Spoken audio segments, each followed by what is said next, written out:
Welcome back to my channel. ನಾನು ಪೂಜಾ. ಇದು last Friday vlog ಆಗಿರುತ್ತೆ. ಎಡಿಟ್ ಮಾಡೋದಕ್ಕೆ ಟೈಮೇ ಇರಲಿಲ್ಲ, ಸ್ವಲ್ಪ ಹೊರಗೆ ಹೋಗಿದ್ದೆ, ಹಾಗಾಗಿ ಲೇಟಾಗಿ ಪೋಸ್ಟ್ ಮಾಡ್ತಾ ಇದ್ದೀನಿ. ಹಾಗೆ ಇವತ್ತಿನ ವಿಡಿಯೋದಲ್ಲಿ ಒಂದೆರಡು ಸ್ಯಾರಿ ಡಿಸೈನ್ಸ್ ಶೇರ್ ಮಾಡ್ತೀನಿ, ನಮ್ಮಮ್ಮ ತೊಗೊಂಡಿದ್ದಂಥ ಸ್ಯಾರೀಸ್ಗಳದು. ಹಾಗೆಯೇ ಒಂದೆರಡು ಸೂಪರ್ ಡೂಪರ್ ಆಗಿರುವಂಥ ರೆಸಿಪೀಸ್ಗಳನ್ನು ಸಹ ಶೇರ್ ಮಾಡ್ತಾ ಇದ್ದೀನಿ. ವಿಡಿಯೋನ ಎಲ್ಲೂ ಕೂಡ ಸ್ಕಿಪ್ ಮಾಡಿದೆ ನೋಡಿ. ಇನ್ ಕೇಸ್ ಈ ವಿಡಿಯೋ ಏನಾದರೂ ಇಷ್ಟ ಆದರೆ ಪ್ಲೀಸ್ ಒಂದು ಲೈಕ್ ಮಾಡಿ, ಹಾಗೆ ನಿಮ್ಮ ಫ್ರೆಂಡ್ಸ್ ಆ್ಯಂಡ್ ಫ್ಯಾಮಿಲಿಗೆಲ್ಲ ಈ ವಿಡಿಯೋನ ಶೇರ್ ಮಾಡಿ. ಅದಕ್ಕಿಂತ ಮುಂಚೆ ಒಂದು ಪುಟ್ಟದಾಗಿರುವಂಥ ರಂಗೋಲಿ ಡಿಸೈನ್ನ ನೋಡ್ಕೊಂಡು ಬನ್ನಿ.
ರಂಗೋಲಿ ಡಿಸೈನ್ ಹೇಗಿತ್ತು ಅಂತ ಕಮೆಂಟ್ ಮಾಡಿ ತಿಳಿಸಿ. ಹಾಗೆ ಬೆಳಗಿನ ತಿಂಡಿಗೋಸ್ಕರ ಅಂತ ಇಡ್ಲಿನ ಮಾಡ್ತಾಯಿದ್ದೀನಿ.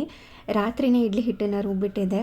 ನಾರ್ಮಲಾಗಿ ಇಡ್ಲಿ ಹಿಟ್ಟನ್ನು ರುಬ್ಬಿದಾಗ ಗ್ರೈಂಡರಲ್ಲಿ ರುಬ್ಕೊಂಡ್ರೆ ಈ ಥರ ತುಂಬ ಚೆನ್ನಾಗಿ ಫರ್ಮೆಂಟೇಷನ್ ಆಗಿರುತ್ತೆ. ನೋಡಿ ಯಾವ ಥರ ಇದೆ, ಹತ್ತಿ ಥರ ಅಂತ. ಇನ್ನು ನಾರ್ಮಲಾಗಿ ನಾವು ಮಿಕ್ಸಿನಲ್ಲಿ ರುಬ್ಕೊಂಡ್ರೆ ಇಷ್ಟೊಂದು ಚೆನ್ನಾಗಿ ಬರೋದಿಲ್ಲ. ಮತ್ತು ಮಿಕ್ಸಿನಲ್ಲಿ ರುಬ್ಕೊಳ್ಳೋವಾಗ ಆದಷ್ಟು ನಾವು ನೀರು ಜಾಸ್ತಿನೇ ಹಾಕಿ ರುಬ್ಕೊಂಡಿರ್ತೀವಿ. ಸ್ವಲ್ಪ ನೀರು ಜಾಸ್ತಿ ಆಯಿತು ಅಂತಂದ್ರೂ ಕೂಡ ಇಡ್ಲಿ ಗಟ್ಟಿಯಾಗೋ ಚಾನ್ಸಸ್ ಇರುತ್ತೆ. ಬಟ್ ಈ ಥರ ಗ್ರೈಂಡರಲ್ಲಿ ರುಬ್ಕೊಂಡ್ರೆ ತುಂಬ ಚೆನ್ನಾಗಿ ಬರುತ್ತೆ, ಹಾಗೆ ಸೂಪರ್ ಸಾಫ್ಟಾಗಿ ಸಹ ಬರುತ್ತೆ. ಇನ್ನು ಚಟ್ನಿಗೋಸ್ಕರ ನಮ್ಮ ಮನೆಯಲ್ಲಿ ನಾರ್ಮಲಾಗಿ ಸಿಂಪಲಾಗಿ ಮಾಡ್ಕೊಳ್ಳುವಂಥ ಕಡಲೆಕಾಯಿ ಚಟ್ನಿ. ಬಹಳಷ್ಟು ಸಾರಿ ನಾನು ಶೇರ್ ಮಾಡಿದ್ದೀನಿ ಚಟ್ನಿ ರೆಸಿಪಿನ. 3 ಇಂಗ್ರೀಡಿಯೆಂಟ್ಸ್ ಚಟ್ನಿ ಅಥವಾ 4 ಇಂಗ್ರೀಡಿಯೆಂಟ್ಸ್ ಚಟ್ನಿ ಅಂತಲೇ ಹೇಳ್ಬೋದು. ನಮ್ಮನೇಲಂತೂ ಆಲ್ ಟೈಮ್ ಫೇವ್ರೇಟ್ ಇದು. ಈ ಚಟ್ನಿ ಅಂತೂ ಪ್ರತಿ ಒಂದು ಡಿಶ್ಗೂ ಕೂಡ ಹಾಕ್ಕೊಂಡು ತಿನ್ಬೋದು. ಅಷ್ಟು ಸಿಂಪಲ್ ಮಾಡ್ಕೊಳ್ಳೋದು, ಟೇಸ್ಟ್ ಕೂಡ ಅದ್ಭುತವಾಗಿರುತ್ತೆ. ಅದನ್ನು ಸಿಂಪಲಾಗಿ ಹೇಗೆ ಮಾಡ್ಕೊಳ್ಳೋದು ಅಂತ ಇವತ್ತು ಕೂಡ ಶೇರ್ ಮಾಡ್ತೀನಿ. ಇನ್ನು ಇವತ್ತು ನಾರ್ಮಲ್ ಇಡ್ಲಿ ಮಾಡ್ಕೊಳ್ಳೋದಕ್ಕಿಂತ ತಟ್ಟೆ ಇಡ್ಲಿ ಮಾಡ್ಕೊಳ್ಳೋಣ ಅಂತ ಅಂದ್ಕೊಂಡು ತಟ್ಟೆ ಇಡ್ಲಿ ಪ್ಲೇಟ್ಸ್ ಎಲ್ಲ ಎತ್ತಿಟ್ಕೊಂಡಿದ್ದಾಯಿತು. ಹಾಗೆ ಅದಕ್ಕೆ ಸ್ವಲ್ಪ ಎಣ್ಣೆನ ಹಾಕಿ ಗ್ರೀಸ್ ಮಾಡ್ಕೊತಾ ಇದ್ದೀನಿ. ಅದ್ರ ಬದಲಾಗಿ ನಾವು ತುಪ್ಪ ಸಹ ಹಾಕ್ಕೋಬೋದು. ಹೀಗೆ ಏನಕ್ಕೋ ಬೇಕಿತ್ತು ಅಂತ ಬಟರ್ ಪೇಪರ್ನ ಕಟ್ ಮಾಡಿಟ್ಟಿದ್ದೆ. ಸೊ ಅದನ್ನು ಸುಮ್ಮನೆ ವೇಸ್ಟ್ ಮಾಡೋದಕ್ಕಿಂತ ಸುಮ್ಮನೆ ಹಾಗೆ ಇಟ್ಟರೆ ಧೂಳಿಡ್ದು ವೇಸ್ಟ್ ಆಗುತ್ತೆ. ಅದ್ರ ಬದಲಾಗಿ ಯೂಸ್ ಮಾಡ್ಕೊಳ್ಳೋಣ ಅಂತ ಅಂದ್ಕೊಂಡು ಈ ಬಟರ್ ಪೇಪರ್ನ ಇಡ್ಲಿ ಬೇಯಿಸ್ಕೊಳ್ಳೋದಕ್ಕೆ ಯೂಸ್ ಮಾಡ್ಕೋತಾ ಇದ್ದೀನಿ. ಅಂದರೆ ನಾರ್ಮಲಾಗಿ ಕೇಕ್ ಮಾಡೋದಕ್ಕೂ ಬಳಸ್ಕೋತಾರಲ್ವ, ಆರಾಮಾಗಿ ಈ ಪ್ಲೇಟ್ಗಳಿಗೆ ಹಾಕ್ಕೊಳ್ಳೋಕ್ಕೂ ಕೂಡ ಬಳಸ್ಕೋಬೋದು ಅಂತ. ಸುಮ್ಮನೆ ವೇಸ್ಟ್ ಆಗಿಬಿಡುತ್ತೆ ಅನ್ನೋ ಕಾರಣಕ್ಕೋಸ್ಕರ ಹಾಕ್ಕೊಂಡಿದ್ದೀನಿ ಅಷ್ಟೇ. ಅಂದರೆ ಈಸಿಯಾಗಿ ತೆಗಿಬೋದು ಇಡ್ಲಿನ ಅಂತ. ನಾರ್ಮಲಾಗಿ ಈ ಥರ ತಟ್ಟೆ ಇಡ್ಲಿ ಎಲ್ಲ ನಾವು ಮನೆಯಲ್ಲಿ ಮಾಡಿದಾಗ ಅಷ್ಟು ಈಸಿಯಾಗಿ ಬರೋದಿಲ್ಲ. ಬಿಸಿ ಬಿಸಿ ಇರೋವಾಗ ನಾವು ತೆಗಿಬೇಕು ಅಂತಂದರೆ ಅದು ಈ ಪ್ಲೇಟ್ಗೆ ಕಚ್ಕೊಂಡಿರುತ್ತೆ. ಸ್ವಲ್ಪ ಹೊತ್ತು ತಣ್ಣಗಾದ ಮೇಲೇ ತೆಗಿಬೇಕಾಗತ್ತೆ, ಆವಾಗಲೂ ಕೂಡ ಪ್ಲೇಟ್ಗೆ ಅಂಟ್ಕೊಂಡಿರುತ್ತೆ.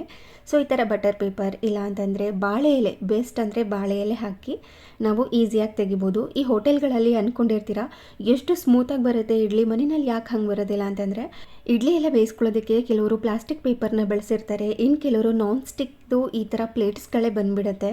ಸೊ ಆ ಥರದ್ರಲ್ಲಿ ಬೇಯಿಸ್ತಾರೆ. ಸೊ ಹಾಗಾಗಿ ಅದು ಸ್ಮೂತ್ ಫಿನಿಶ್ ಬರುತ್ತೆ. ಬಟ್ ನಾವು ಮನೆಗಳಲ್ಲಿ ಮಾಡಿದಾಗ ಅಷ್ಟು ಸ್ಮೂತ್ ಫಿನಿಶ್ ಬರೋದಿಲ್ಲ. ಅದಕ್ಕೋಸ್ಕರ ಸ್ವಲ್ಪ ಎಣ್ಣೆ ತುಪ್ಪ ಜಾಸ್ತಿ ಬಳಸಬೇಕಾಗುತ್ತೆ, ಇಲ್ಲ ಅಂತಂದರೆ ಬಾಳೆ ಎಲೆ ಹಾಕ್ಕೋಬೇಕಾಗತ್ತೆ. ಬಾಳೆ ಎಲೆ ಸಿಕ್ಕಿಲ್ಲ ಅಂದರೆ ಈ ಥರ ಬಟರ್ ಪೇಪರ್ನ ಹಾಕ್ಕೋಬೋದು. ನಾನು ಇವತ್ತೇ ಫಸ್ಟ್ ಟೈಮ್ ಟ್ರೈ ಮಾಡಿದ್ದು, ಬೆಸ್ಟ್ ಐಡಿಯಾ ಅಂತಲೇ ಅನಿಸ್ತು ನನಗೆ. ಅಂದರೆ ರೆಗ್ಯುಲರಾಗಿ ಏನು ಮಾಡೋದಿಲ್ಲ, ಇವತ್ತಿತ್ತು ಪೇಪರ್ ಅಂತೇಳಿ ಬಳಸ್ಕೊಂಡಿದ್ದೀನಿ ಅಷ್ಟೇ. ಇನ್ನು ಎಲ್ಲ ಈ ಪ್ಲೇಟ್ಗಳಿಗೂ ಕೂಡ ಇಡ್ಲಿ ಹಿಟ್ಟನ್ನು ಹಾಕಿ ನೀರನ್ನು ಸಹ ಕುದಿಲಿಕ್ಕೆ ಇಟ್ಟಿದ್ದೆ. ಯಾವಾಗಲೂ ಅಷ್ಟೇ ನಾವು ಇಡ್ಲಿ ಮಾಡ್ಕೊಳ್ಳುವಾಗ ಮೊದಲಿಗೆ ನೀರು ಹಾಕಿ ಮತ್ತು ಇಡ್ಲಿ ಪ್ಲೇಟ್ನೆಲ್ಲ ಸೆಟ್ ಮಾಡಿ ಇಟ್ಬಿಟ್ಟು ಅದಾದ ನಂತರ ಒಲೆ ಹಚ್ತೀನಿ ಅಂತಂದರೆ ಇಡ್ಲಿ ಸ್ಮೂತಾಗಿ ಬರೋದಿಲ್ಲ, ಗಟ್ಟಿ ಆಗಿಬಿಡತ್ತೆ. ಮೊದಲು ಈ ಥರ ನೀರನ್ನು ಕುದಿಲಿಕ್ಕೆ ಇಟ್ಕೊಂಡು ಅದಾದ ನಂತರನೇ ಇಡ್ಲಿ ಪ್ಲೇಟ್ನೆಲ್ಲ ಇಟ್ಟು ಬೇಯಿಸ್ಕೊಳ್ಳೋದ್ರಿಂದ ಇಡ್ಲಿ ಸೂಪರ್ ಸಾಫ್ಟಾಗಿ ಬರುತ್ತೆ. ಬೇಕಿದ್ರೆ ನೀವು ಕೂಡ ಅಬ್ಸರ್ವ್ ಮಾಡಿ ನೋಡಿ. ಒಂದು ಸಾರಿ ಆ ಥರ ಮಾಡಿ ನೋಡಿ, ಇನ್ನೊಂದು ಸಾರಿ ಈ ಥರ ಮಾಡಿ ನೋಡಿ. ನೀರು ಕುದಿಯುವಾಗ ಹಾಕಿದ್ರೇ ತುಂಬ ಚೆನ್ನಾಗಿ ಬರೋದು. ಹಾಗೆ ಇಲ್ಲಿ ನಾನು ಮಾಡ್ಕೊಳ್ತಾ ಇರೋದು ಈ ಕಡಲೆಕಾಯಿ ಚಟ್ನಿಗೆ ಸ್ವಲ್ಪ ಕಡಲೆನೂ ಸಹ ಸೇರಿಸ್ಕೊಂಡು ಮಾಡ್ಕೊತಾ ಇದ್ದೀನಿ. ಬೇಕು ಅಂದರೆ ತೆಂಗಿನಕಾಯಿ ಸಹ ಹಾಕ್ಕೋಬೋದು. ಸ್ವಲ್ಪ ಕಡಲೆ ಬೀಜ, ಹಾಗೆ ಸ್ವಲ್ಪ ಕಡಲೆ, ಒಂದು 3-4 ಇಷ್ಟಲಷ್ಟು ಬೆಳ್ಳುಳ್ಳಿ, ಗುಂಟೂರು ಮೆಣಸಿನ್ಕಾಯಿ, ಬ್ಯಾಡಗಿ ಮೆಣಸಿನ್ಕಾಯಿ, ರುಚಿಗೆ ತಕ್ಕಷ್ಟು ಉಪ್ಪು, ಇಷ್ಟು ಮಾತ್ರ ಹಾಕ್ಕೊಂಡು ರುಬ್ಕೊಳ್ಳಿ. ಟೇಸ್ಟ್ ಮಾತ್ರ ಸೂಪರಾಗಿರುತ್ತೆ. ಇನ್ನು ಕೆಲವರು ಸೊಪ್ಪೆಲ್ಲ ಇಷ್ಟ ಆಗುತ್ತೆ ಅಂದರೆ ಪುದೀನ ಸೊಪ್ಪು, ಕೊತ್ತಂಬರಿ ಸೊಪ್ಪು, ಹಾಗೆ ಕರಿಬೇವಿನ ಸೊಪ್ಪನ್ನೆಲ್ಲ ಹಾಕ್ಕೋಬೋದು. ಬೇಕು ಅಂದರೆ ಹುಣಸೆ ಹಣ್ಣನ್ನು ಸಹ ಸೇರಿಸ್ಕೋಬೋದು. ಅದೆಲ್ಲ ಜಾಸ್ತಿ ಆಯಿತು. ಕೆಲವ್ರಿಗೆ ಹುಳಿ ಅಂದರೆ ಇಷ್ಟ ಇರೋದಿಲ್ಲ, ಕೆಲವ್ರಿಗೆ ಸೊಪ್ಪೆಲ್ಲ ಹಾಕಿದ್ರೆ ಇಷ್ಟ ಇರೋದಿಲ್ಲ. ಸೊ ಅಂಥವ್ರು ಇದನ್ನೆಲ್ಲ ಸ್ಕಿಪ್ ಮಾಡ್ಕೊಂಡ್ರೂ ಕೂಡ ತುಂಬ ರುಚಿಯಾಗಿ ಬರುತ್ತೆ. ಬೇಕಿದ್ರೆ ಇದನ್ನು ಟ್ರೈ ಮಾಡಿ, ನಿಮಗೆ ಹೋಟೆಲ್ ಸ್ಟೈಲ್ನಲ್ಲೇ ಇರುತ್ತೆ ಇದು. ಇನ್ನು ಅದಕ್ಕೆ ಸ್ವಲ್ಪ ಸಿಂಪಲಾಗಿ ಒಗ್ಗರಣೆನ ಕೊಟ್ಕೋತಾ ಇದ್ದೀನಿ. ಒಂದು ಅರ್ಧ ಸ್ಪೂನಷ್ಟು ಕೊಬ್ಬರಿ ಎಣ್ಣೆಗೆ ಸ್ವಲ್ಪ ಕರಿಬೇವಿನ ಸೊಪ್ಪು ಹಾಗೆ ಸ್ವಲ್ಪ ಸಾಸಿವೆನ ಹಾಕಿ ಸಿಡಿಸಿ ಅದನ್ನು ಅದರೊಳಗಡೆ ಸೇರಿಸ್ಕೊಳ್ಳೋದು. ಅದ್ಭುತವಾಗಿರುತ್ತೆ. ಬೇಕಿದ್ರೆ ಒಮ್ಮೆ ಟ್ರೈ ಮಾಡಿ ನೋಡಿ. ಇನ್ನು ಚಟ್ನಿ ಎಲ್ಲ ರುಬ್ಕೊಳ್ಳೋ ಅಷ್ಟರಲ್ಲಿ ಇಡ್ಲಿ ಸಹ ಬೆಂದಿತ್ತು. ಇವಾಗ ಇದನ್ನು ಎತ್ತಿಟ್ಕೊಂಡು ಬಿಸಿ ಬಿಸಿಯಾಗಿ ಇಡ್ಲಿನ ಸರ್ವ್ ಮಾಡಬೇಕು. ಇನ್ನು ಚಟ್ನಿಗೆ ಸ್ವಲ್ಪ ನೀರು ಚಟ್ನಿ ಥರ ಮಾಡ್ಕೊಂಡ್ರೂ ಕೂಡ ಚೆನ್ನಾಗೇ ಇರುತ್ತೆ. ಗಟ್ಟಿ ಚಟ್ನಿ ಇಷ್ಟ ಇರೋರು ಗಟ್ಟಿ ಚಟ್ನಿ ಥರ ಸಹ ಮಾಡ್ಕೋಬೋದು. ಇವಾಗ ಈ ಬಟರ್ ಪೇಪರ್ ಹಾಕ್ಕೊಂಡಿದ್ದೀನಲ್ವ, ಸೊ ಹಾಗಾಗಿ ಇದನ್ನು ಈಸಿಯಾಗಿ ತೆಗಿಬೋದು. ಸ್ವಲ್ಪ ಹೊತ್ತು ಕೂಲ್ ಮಾಡ್ಕೊಳ್ಳೋ ಅಗತ್ಯನೇ ಇರಲಿಲ್ಲ. ನೋಡೋಣ ಹೆಂಗೆ ಬರುತ್ತೆ ಅಂತ ಅಂದ್ಕೊಂಡೆ. ಅದು ಸೂಪರಾಗಿ ಬಂದಿತ್ತು. ಸ್ವಲ್ಪ ಪಾತ್ರೆಗೆ ಅಂಟ್ಕೊಂಡಿತ್ತು ಅಷ್ಟೇ. ಅಂದರೆ ಸೈಡಲ್ಲಿ ಸ್ವಲ್ಪ ಬಟರ್ ಪೇಪರ್ ಕಡಿಮೆ ಇರುತ್ತೆ ನೋಡಿ, ಅಲ್ಲಿ ಮಾತ್ರ ಪ್ಲೇಟ್ಗಳಿಗೆ ಅಂಟ್ಕೊಂಡಿತ್ತು. ಇನ್ನು ಈಸಿಯಾಗಿಯೇ ಬಂದಿತ್ತು. ಇನ್ನು ನಾವು ನಾರ್ಮಲಾಗಿ ತೆಗೆದಾಗ ಇಷ್ಟು ಅಂಟ್ಕೊಂಡಿರುತ್ತೆ ಅಷ್ಟೇ. ಅಂದರೆ ಸ್ವಲ್ಪ ಕೂಲ್ ಆದಮೇಲೆ ತೆಗೆದ್ರೆ ಇಷ್ಟು ಅಂಟ್ಕೊಂಡಿರುತ್ತೆ. ಇನ್ನು ಇದ್ರ ಜೊತೆ ಕಡಲೆಕಾಯಿ ಚಟ್ನಿ ಒಂದೊಳ್ಳೆ ಕಾಂಬಿನೇಷನ್. ಇನ್ನು ಈವ್ನಿಂಗ್ ಸ್ನ್ಯಾಕ್ಸ್ಗೆ ಅಂತ ಸಿಂಪಲ್ ಆಗಿರುವಂಥ ಪನ್ನೀರ್ ರೋಲ್ ಮಾಡ್ಕೊಂಡಿದ್ದೆ. ಇದು ಸಹ ನಮ್ಮ ಮನೆಯಲ್ಲಿ ಆಲ್ ಟೈಮ್ ಫೇವ್ರೇಟ್. ಎಲ್ಲರಿಗೂ ಕೂಡ ತುಂಬ ಇಷ್ಟ ಆಗುತ್ತೆ. ಹಾಗೆ ಒಂದು 10 ನಿಮಿಷ ಟೈಮ್ ಇದ್ದರೆ ಸಾಕು ಈ ಪನ್ನೀರ್ ರೋಲ್ ಮಾಡ್ಕೊಳ್ಳೋದಕ್ಕೆ, ಅಷ್ಟು ಈಸಿಯಾಗಿ ಮಾಡ್ಕೋಬೋದು. ಇವಾಗ ಈರುಳ್ಳಿ, ಕ್ಯಾಪ್ಸಿಕಮ್, ಟೊಮ್ಯಾಟೊನೆಲ್ಲ ಕಟ್ ಮಾಡಿ ಎತ್ತಿಟ್ಕೊಂಡಿದ್ದೀನಿ. ಹಾಗೆಯೇ ಸ್ವಲ್ಪ ಮನೆಯಲ್ಲಿ ಐಸ್ಬರ್ಗ್ ಲೆಟ್ಯೂಸ್ ಇತ್ತು, ಅದನ್ನು ಸಹ ಸೇರಿಸ್ಕೊತಾ ಇದ್ದೀನಿ. ಇನ್ನು ಇದಕ್ಕೆ ಪನ್ನೀರ್ ಸಹ ಬೇಕಾಗುತ್ತೆ. ಪನ್ನೀರ್ ರೋಲ್ ಹಾಕಿರೋದ್ರಿಂದ ಪನ್ನೀರ್ ಬೇಕು. ಅದನ್ನು ಈ ಥರ ಕಟ್ ಮಾಡ್ಕೋಬೇಕು. ನಿಮ್ಗೆ ಯಾವ ಶೇಪ್ನಲ್ಲಿ ಬೇಕೋ ಆ ಶೇಪ್ನಲ್ಲಿ ಕಟ್ ಮಾಡ್ಕೋಬೋದು. ನಾನು ಸ್ವಲ್ಪ ಡಿಫ್ರೆಂಟಾಗಿ ಕಾಣಿಸ್ಲಿ ಅನ್ನೋ ಕಾರಣಕ್ಕೆ ಟ್ರಯಾಂಗಲ್ ಶೇಪ್ನಲ್ಲಿ ಕಟ್ ಮಾಡ್ಕೋತಾ ಇದ್ದೀನಿ. ಇನ್ನು ಇದಕ್ಕೆ ಸ್ವಲ್ಪ ಸಾಸಸ್ ಬೇಕಾಗುತ್ತೆ, ಹಾಗೆ ಮಯೋನೀಸ್ ಸಹ ಬೇಕು. 1-2-3 ಸ್ಪೈಸಸ್ ಬೇಕಾಗುತ್ತೆ. ಅದನ್ನೆಲ್ಲನೂ ಕೂಡ ಎತ್ತಿಟ್ಕೊಂಡಿದ್ದೀನಿ. ಇನ್ನು ರೋಲ್ಗೆ ಅಂತ ಪರೋಟನ ತೊಗೊಂಡಿದ್ದೀನಿ. ನಾರ್ಮಲಾಗಿ ಮನೆಯಲ್ಲೇ ಚಪಾತಿ ಮಾಡ್ಕೋಬೋದು. ಆದರೆ ಟೇಸ್ಟ್ ಅಷ್ಟೊಂದು ರೋಲ್ ಥರನೇ ಬರೋದಿಲ್ಲ. ನಿಮ್ಗೆ ಹೆಲ್ದಿಯಾಗಿ ಬೇಕು ಅಂದರೆ ಮನೆಯಲ್ಲಿ ಚಪಾತಿ ಇರುತ್ತಲ್ವ, ಅದನ್ನೇ ಬಳಸ್ಕೋಬೋದು. ಪರವಾಗಿಲ್ಲ ಅಂತಂದರೆ ಈ ಥರ ನೀವು ಪರೋಟನ ತೊಗೊಂಡು ಸಹ ಮಾಡ್ಕೋಬೋದು. ಇವಾಗ ಒಂದು ಪ್ಯಾನ್ಗೆ ಸ್ವಲ್ಪ ಎಣ್ಣೆನ ಹಾಕಿ ಅದು ಕಾದ ನಂತರ ಹಸಿಮೆಣಸಿನ್ಕಾಯಿ, ಸಣ್ಣದಾಗಿ ಉದ್ದುದ್ದಾಗಿ ಹೆಚ್ಚಿಟ್ಕೊಂಡಿರೋಂಥ ಈರುಳ್ಳಿನ ಹಾಕಿ 1 ನಿಮಿಷ ಫ್ರೈ ಮಾಡ್ಕೋಬೇಕಷ್ಟೇ. ಅದಾದ ನಂತರ ಸಣ್ಣದಾಗಿ ಉದ್ದುದ್ದಾಗಿ ಕಟ್ ಮಾಡಿ ಇಟ್ಕೊಂಡಿರೋಂಥ ಕ್ಯಾಪ್ಸಿಕಮ್ ಹಾಗೆ ಟೊಮ್ಯಾಟೊ, ನಿಮಗೆ ಯಾವ ತರಕಾರಿ ಬೇಕೋ ಅದನ್ನು ಹಾಕ್ಕೋಬೋದು. ಬಟ್ ಇಷ್ಟು ಮಾತ್ರ ಹಾಕ್ಕೊಂಡ್ರೆ ತುಂಬ ಚೆನ್ನಾಗಿರುತ್ತೆ. ಹಾಗೆ ಇದನ್ನು ಹೈ ಫ್ಲೇಮ್ನಲ್ಲಿ ಇಟ್ಕೊಂಡು ಸ್ವಲ್ಪ ಹೊತ್ತು ಫ್ರೈ ಮಾಡ್ಕೋಬೇಕಷ್ಟೆ. ಇದೆಲ್ಲ ಜಾಸ್ತಿ ಹೊತ್ತು ಫ್ರೈ ಮಾಡ್ಕೊಳ್ಳೋ ಅಗತ್ಯ ಇಲ್ಲ. ತರಕಾರಿ ಕ್ರಂಚಿನೆಸ್ ಹಾಗೇ ಇರಬೇಕು. ಫುಲ್ ಸಾಫ್ಟ್ ಆಗೋ ತನಕ ಬೇಯಿಸ್ಕೋಬಾರ್ದು. ಮಧ್ಯದಲ್ಲಿ ಸ್ವಲ್ಪ ಶುಂಠಿ ಬೆಳ್ಳುಳ್ಳಿ ಪೇಸ್ಟನ್ನು ಹಾಕಿ ಇನ್ನೊಮ್ಮೆ ಇದನ್ನು ಚೆನ್ನಾಗಿ ಮಿಕ್ಸ್ ಮಾಡಿಕೊಂಡು ಫ್ರೈ ಮಾಡ್ಕೋತಾ ಇದ್ದೀನಿ. ಅದಾದ ನಂತರ ಕಟ್ ಮಾಡಿ ಇಟ್ಕೊಂಡಿರುವಂಥ ಪನ್ನೀರ್ನ ಸೆಪ್ರೇಟಾಗಿ ಫ್ರೈ ಮಾಡ್ಕೋಬೇಕು ಆ ಥರ ಏನೂ ಇಲ್ಲ. ಡೈರೆಕ್ಟಾಗಿ ಈ ಥರ ಒಗ್ಗರಣೆಗೆ ಹಾಕ್ಕೋಬೋದು. ಇವಾಗ ಪನ್ನೀರ್ನ ಹಾಕಿದ ಮೇಲೆ ಇದಕ್ಕೆ ಚಿಟಿಕೆಯಷ್ಟು ಅರಿಶಿನ ಪುಡಿ, ಸ್ವಲ್ಪ ಖಾರದ ಪುಡಿ, ಹಸಿಮೆಣಸಿನ್ಕಾಯಿ ಹಾಕ್ಕೊಂಡಿರ್ತೀವಿ, ನೋಡ್ಕೊಂಡು ಸೇರಿಸ್ಕೊಬೇಕಾಗತ್ತೆ. ಅದಾದ ನಂತರ ಸ್ವಲ್ಪ ಗರಂ ಮಸಾಲಾನ ಸೇರಿಸ್ಕೊತಾ ಇದ್ದೀನಿ. ಹಾಗೆ ಸ್ವಲ್ಪ ಜೀರಿಗೆ ಪುಡಿನ ಹಾಕಿ ಸ್ವಲ್ಪ ಕಸೂರಿ ಮೇಥಿನ ಸೇರಿಸ್ಕೊಂಡು ರುಚಿಗೆ ತಕ್ಕಷ್ಟು ಉಪ್ಪನ್ನು ಹಾಕಿ ಚೆನ್ನಾಗಿ ಇದನ್ನು ಹೈ ಫ್ಲೇಮ್ನಲ್ಲಿ ಇಟ್ಕೊಂಡು ಮಿಕ್ಸ್ ಮಾಡ್ಕೋಬೇಕು. ಈ ಪನ್ನೀರೆಲ್ಲ ಆಲ್ರೆಡಿ ಬಿಸಿ ಆಗಿರುತ್ತೆ, ಸ್ವಲ್ಪ ಸಾಫ್ಟಾಗಿಯೇ ಇರುತ್ತೆ. ಹಾಗೆ ಮಸಾಲೆ ಎಲ್ಲ ಹಾಕಿದ್ಮೇಲೆ ಅದೆಲ್ಲ ಚೆನ್ನಾಗಿ ಹೊಂದ್ಕೋಬೇಕಷ್ಟೆ. ಅಲ್ಲಿ ತನಕ ಇದನ್ನು ಮಿಕ್ಸ್ ಮಾಡಿಕೊಂಡ್ರೆ ಸಾಕಾಗುತ್ತೆ. ಮಧ್ಯದಲ್ಲಿ ಸ್ವಲ್ಪ ಗಟ್ಟಿ ಮೊಸರನ್ನ ಹಾಕಿ ಮತ್ತೆ ಇದನ್ನು ಚೆನ್ನಾಗಿ ಮಿಕ್ಸ್ ಮಾಡಿಕೊಂಡು ಫ್ರೈ ಮಾಡ್ಕೋಬೇಕು. ಮೊಸರನ್ನ ಹಾಕಿದ ಮೇಲೆ ಸ್ವಲ್ಪ ನೀರು ಬಿಟ್ಕೊಂಡಂಗೆ ಆಗುತ್ತೆ. ಮತ್ತು ಇದನ್ನು ಹೈ ಫ್ಲೇಮ್ನಲ್ಲಿ ಇಟ್ಕೊಂಡು ಫ್ರೈ ಮಾಡ್ಕೋತಾ ಇದ್ದರೆ 1-2-3 ನಿಮಿಷಕ್ಕೆಲ್ಲ ಇದು ಮತ್ತೆ ಗಟ್ಟಿಯಾಗಿ ಆಗಿರುತ್ತೆ ನೋಡಿ. ಈ ಥರ ರೆಡಿ ಆಗಿರಬೇಕು. ಇವಾಗ ಸ್ಟಫಿಂಗ್ ರೆಡಿ ಆಯಿತು. ಇವಾಗ ರೋಲ್ ಮಾಡ್ಕೊಳ್ಳೋದಕ್ಕೆ ಅಂತ ಒಂದು ಪ್ಯಾನ್ಗೆ ಸ್ವಲ್ಪ ಎಣ್ಣೆನ ಹಾಕಿ ಅದು ಕಾದಾದ್ಮೇಲೆ ಪರಾಟನ ಹಾಕಿ ಬಿಸಿ ಮಾಡ್ಕೊತಾ ಇದ್ದೀನಿ. ಇದನ್ನು ಒಂದು ಸೈಡ್ ಆಲ್ರೆಡಿ ಬೇಯಿಸಿರ್ತಾರೆ, ಜಸ್ಟ್ ಇದನ್ನು ಸ್ವಲ್ಪ ಹೊತ್ತು ಬಿಸಿ ಮಾಡ್ಕೋಬೇಕಾಗತ್ತೆ. ಬಿಸಿ ಆದಮೇಲೆ ಅದು ಇನ್ನೂ ಸಾಫ್ಟಾಗಿ ಆಗಿರುತ್ತೆ, ಹಾಗೆ ಸ್ವಲ್ಪ ಗಾಳಿ ಎಲ್ಲ ತುಂಬಿಕೊಂಡು ದಪ್ಪ ಸಹ ಆಗಿರುತ್ತೆ. ಅಲ್ಲಿ ತನಕ ಇದನ್ನು ಇದೇ ಥರ ಬೇಯಿಸ್ಕೋಬೇಕಾಗತ್ತೆ. ಸ್ವಲ್ಪ ಕ್ರಿಸ್ಪಿಯಾಗಿ ಮಾಡಿಕೊಂಡ್ರೆ ತುಂಬ ಚೆನ್ನಾಗಿರುತ್ತೆ. ಹಾಗೆ ಇವಾಗ ಬಟರ್ ಪೇಪರ್ ಮೇಲೆ ಈ ಬೇಯಿಸ್ಕೊಂಡಿರುವಂಥ ಪರಾಟನ ಹಾಕಿ ಅದ್ರ ಮೇಲೆ ಮಯೋನೀಸ್ ಹಾಗೆ ಸ್ವಲ್ಪ ಟೊಮ್ಯಾಟೊ ಕೆಚಪ್ನ ಈ ಥರ ಸ್ಪ್ರೆಡ್ ಮಾಡ್ಕೋಬೇಕು. ಬೇಕು ಅಂದರೆ ರೆಡ್ ಚಿಲ್ಲಿ ಸಾಸ್ ಹಾಕ್ಕೋಬೋದು. ನಾನಿಲ್ಲಿ ಗ್ರೀನ್ ಚಿಲ್ಲಿ ಸಾಸ್ನ ಹಾಕಿ ಚೆನ್ನಾಗಿ ಇದನ್ನು ಸ್ಪ್ರೆಡ್ ಮಾಡ್ಕೋತೀನಿ. ಇದನ್ನು ಬಿಸಿ ಬಿಸಿ ಇರುವಾಗಲೇ ಸರ್ವ್ ಮಾಡ್ಕೋಬೇಕು. ಸ್ವಲ್ಪ ಆರೋದ್ರೂ ಅಷ್ಟೊಂದು ಟೇಸ್ಟ್ ಇರೋದಿಲ್ಲ. ಪರೋಟ ಸಹ ಬಿಸಿಯಾಗಿರಬೇಕು, ಹಾಗೆ ಏನು ಸ್ಟಫಿಂಗ್ ಮಾಡಿಟ್ಕೊಂಡಿದ್ವಿ ಅಲ್ವಾ ಅದು ಸಹ ಬಿಸಿಯಾಗೇ ಇರಬೇಕು. ಇವಾಗ ಐಸ್ಬರ್ಗ್ ಲೆಟ್ಯೂಸ್ನ ಈ ಥರ ಕಟ್ ಮಾಡ್ಕೊಂಡು ಸೇರಿಸ್ಕೊಂಡಿದ್ದೀನಿ. ಹಾಗೆ ಪನ್ನೀರ್ ಸ್ಟಫಿಂಗ್ ಏನಿತ್ತು ಅದನ್ನು ಇದ್ರ ಮಧ್ಯದಲ್ಲಿ ಸೇರಿಸ್ಕೋಬೇಕು. ನಿಮಗೆ ಒಳಗಡೆ ಸ್ಟಫಿಂಗ್ ಎಷ್ಟು ಬೇಕು ಅಂತ ನೋಡಿಕೊಂಡು ಅದಕ್ಕೆ ತಕ್ಕಂತೆ ಹಾಕ್ಕೋಬೋದು. ಅದಾದಮೇಲೆ ಸ್ವಲ್ಪ ಹಸಿ ಈರುಳ್ಳಿ, ಹಸಿ ಟೊಮ್ಯಾಟೊ, ಹಸಿ ಕ್ಯಾಪ್ಸಿಕಮ್ನ ಹಾಕ್ಕೋಬೇಕು. ಇನ್ನು ಬೆಂದಿರೋ ಅಂಥ ಟೊಮ್ಯಾಟೊ ಮತ್ತು ಈ ಕ್ಯಾಪ್ಸಿಕಮ್, ಈರುಳ್ಳಿ ಎಲ್ಲ ಒಂಥರ ಟೇಸ್ಟ್ ಕೊಟ್ಟರೆ, ಈ ಹಸಿಯಾಗಿ ಬಳಸ್ಕೊಂಡಿರುವಂಥ ಪದಾರ್ಥಗಳು ಇನ್ನೊಂದು ಥರನೇ ಟೇಸ್ಟ್ ಕೊಡುತ್ತೆ. ಮಧ್ಯದಲ್ಲಿ ಒಂದೊಂದು ಹಸಿಯಾಗಿ ಸಿಗ್ತಾ ಇದ್ದರೆ ಕ್ರಂಚಿನೆಸ್ ಇರುತ್ತೆ, ಟೇಸ್ಟ್ ಅದ್ಭುತವಾಗಿರುತ್ತೆ. ನಾರ್ಮಲಾಗಿ ನಾವು ಹೊರಗಡೆ ರೋಲ್ ತೊಗೊಳ್ತೀವಲ್ವ ಅದೇ ಥರನೇ ಇರುತ್ತೆ. ನಂತರ ಅದ್ರ ಮೇಲೆ ಇನ್ನೊಂದು ಸ್ವಲ್ಪ ಮಯೋನೀಸ್ನ ಈ ಥರ ಸ್ಪ್ರೆಡ್ ಮಾಡ್ಕೊಳ್ತಾ ಇದ್ದೀನಿ. ಹಾಗೆ ಇನ್ನೊಂದು ಸ್ವಲ್ಪ ಟೊಮ್ಯಾಟೊ ಕೆಚಪ್, ಅದ್ರ ಮೇಲೆ ಸ್ವಲ್ಪ ಪೆರಿ ಪೆರಿ ಮಸಾಲನ ಹಾಕ್ಕೊಂಡಿದ್ದೀನಿ ಅಷ್ಟೇ. ಇನ್ಯಾವುದೇ ಥರ ಮಸಾಲೆ ಏನೂ ಬೇಡ. ಮತ್ತು ಇದನ್ನು ರೋಲ್ ಮಾಡ್ಕೊಳ್ಳೋದು ಎಷ್ಟು ಚೆನ್ನಾಗಿರುತ್ತೆ ಅಂದರೆ, ನೀವು ಮನೆಯಲ್ಲಿ ಸೇಮ್ ಹೊರಗಡೆ ಸಿಗುತ್ತಲ್ವ ರೆಸ್ಟೋರೆಂಟ್ಗಳಲ್ಲಿ ಇಲ್ಲಾಂದರೆ ಶಾಪ್ಗಳಲ್ಲಿ ಅದೇ ಥರ ಇರುತ್ತೆ. ಟೇಸ್ಟಲ್ಲಂತೂ ಕಾಂಪ್ರಮೈಸ್ ಮಾಡ್ಕೊಳ್ಳೋ ಹಾಗೆ ಇಲ್ಲ, ಅಷ್ಟು ಸೂಪರಾಗಿರುತ್ತೆ.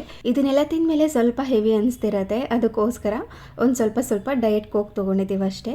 ಹಾಗೆಯೇ ಅಮ್ಮ ಒಂದೆರಡು ಸೀರೆ ತೊಗೊಂಡಿದ್ರು, ಬ್ಲೌಸ್ ಸ್ಟಿಚ್ ಮಾಡೋದಕ್ಕೆ ಅಂತ ಕೊಟ್ಟಿದ್ರು. ಆ ಡಿಸೈನ್ ಶೇರ್ ಮಾಡೋಣ ಅಂತ ಅಂದ್ಕೊಂಡಿದ್ದೀನಿ. ಬಿಲೋ 1000 ರುಪೀಸ್ ಒಳಗಡೆ ಎರಡು ಸೀರೆ ಇರುವಂಥದ್ದು, ಒಂದೊಂದೂ 1000 ರುಪೀಸ್ ಒಳಗಡೆ, 1000 ಮೇಲೆ ಯಾವ ಸೀರೆನೂ ಇಲ್ಲ. ತುಂಬ ಚೆನ್ನಾಗಿತ್ತು.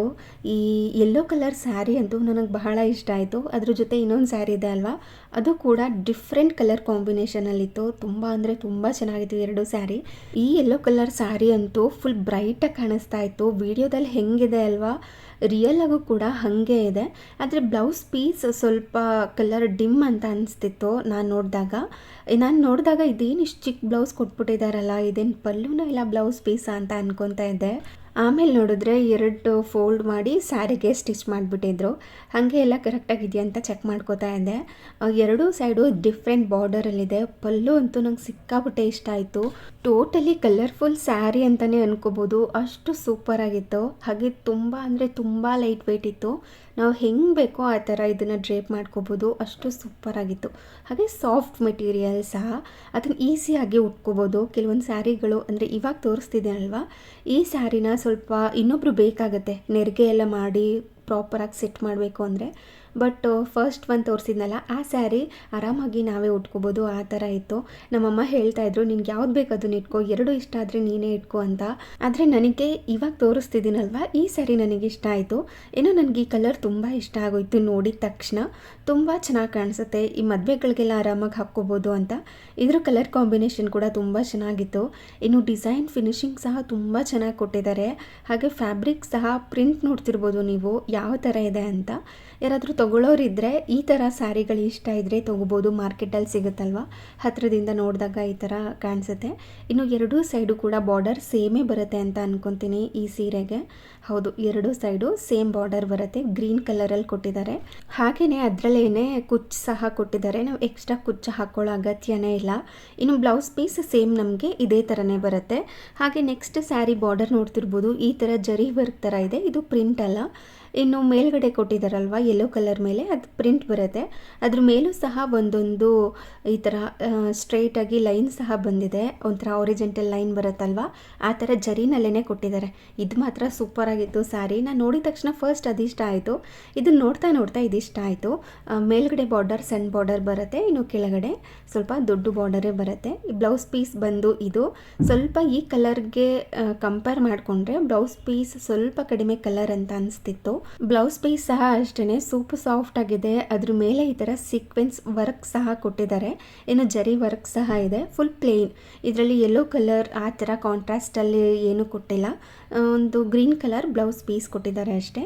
ಇನ್ನು ನೋಡ್ತಿರ್ಬೋದು ಪಲ್ಲು ಅಂತೂ ನಂಗೆ ಬಹಳ ಇಷ್ಟ ಆದಂಥ ಪಾರ್ಟ್ ಇದರಲ್ಲಿ. ಈ ಸ್ಯಾರಿನಲ್ಲಿ ತುಂಬ ಕಲರ್ಫುಲ್ಲಾಗಿ ಕಾಣಿಸ್ತಾ ಇತ್ತು. ಹಾಗೆ ಇದರಲ್ಲೂ ಸಹ ಟೆಸಲ್ಸ್ನ ಕೊಟ್ಟಿದ್ದಾರೆ. ಹಾಗೆ ಇದಾಗಿತ್ತು ಇವತ್ತಿನ ವಿಡಿಯೋ ಇಷ್ಟ ಆಗಿದ್ರೆ ಪ್ಲೀಸ್ ಒಂದು ಲೈಕ್ ಮಾಡಿ ಹಾಗೆ ಶೇರ್ ಮಾಡಿ. Thank you.